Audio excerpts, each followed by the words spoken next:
They say best friends are like sisters, always there for each other, no matter what. But what happens when your sister by heart becomes someone you can't talk to? That's what happened to me and Tavia. Our story began in the bustling hallways of our high school, where shared laughter and whispered secrets were the currency of our friendship. Flashback scene, school hallway. There we were, in the same bustling hallway as usual, our shoes squeaking against the polished floors as we walked side by side.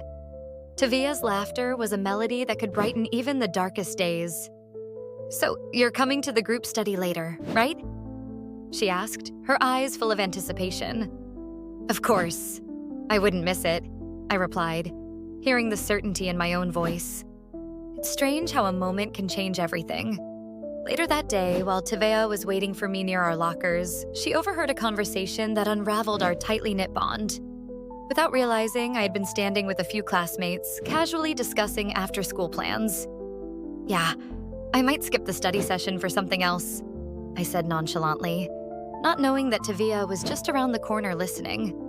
The words echoed down the corridor, instantly filling the space between Tavia and me with an unbridgeable distance. It felt as if everything paused, the air frozen with misunderstanding. And in that moment, something in her changed. The vibrant connection we shared suddenly felt thin and fragile. As the days passed, I noticed subtle shifts in our interactions. The once abundant texts dwindled and our chats became formal, stripped of the easy familiarity that once defined them. We both continued to show up at the same places, but the ease of being together had vanished, replaced by a careful politeness. I tried to reach out, asking how she was, attempting to bridge the gap with sincerity and concern. Yet all I received were curt responses, the kind that said, "I'm fine," but really meant much more. It was heartbreaking to see how a simple misunderstanding could weave a web of silence between us. Reflecting on our friendship, it was clear how much I valued her. Tavia was more than a friend. She was a part of my chosen family. I longed to turn back time, to erase the moment that stood as a wall between us. But time, as it moves relentlessly forward, offers no second chances, only opportunities to learn and grow. I realized that perhaps it wasn't just the incident that changed things, but how we both responded to it. In the art of friendship, communication is the brush, and trust the canvas. Without them, even the most vibrant picture can fade.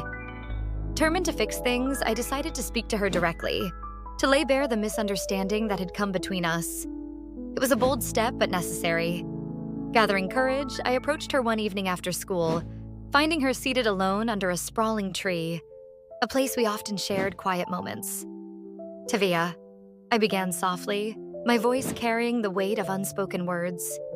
She looked up, her eyes reflecting a mixture of surprise and guardedness. "Can we talk?" I continued, hoping my sincerity reached her. Taking a deep breath, I explained the overheard conversation, expressing regret for how it came across. I assured her that our time together was valuable to me, that I had never intended to make her feel unimportant. As I spoke, I could see the tension in her shoulders ease, replaced by the warmth of understanding. In turn, she shared her perspective, explaining how the conversation made her feel left out and undervalued. Through our words and shared moments of vulnerability, the knot of confusion and hurt began to unravel. We listened, truly listened to each other, and with every exchanged sentence, the wall between us crumbled. Our friendship might have taken a detour, but in that conversation, we found our way back to each other. It taught us that even the strongest friendships require maintenance, that they are built on the delicate balance of honesty and forgiveness. Strength of a friendship is not measured by its perfection, but by its resilience in the face of challenges. Tavia and I learned this lesson well.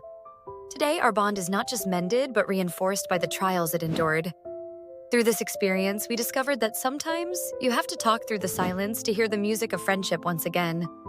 And so, as we walked away from that tree, side by side once more, I realized that best friends really are like sisters. Despite misunderstandings, they remain, their ties strengthened by the shared understanding that they will always be there for each other, no matter what.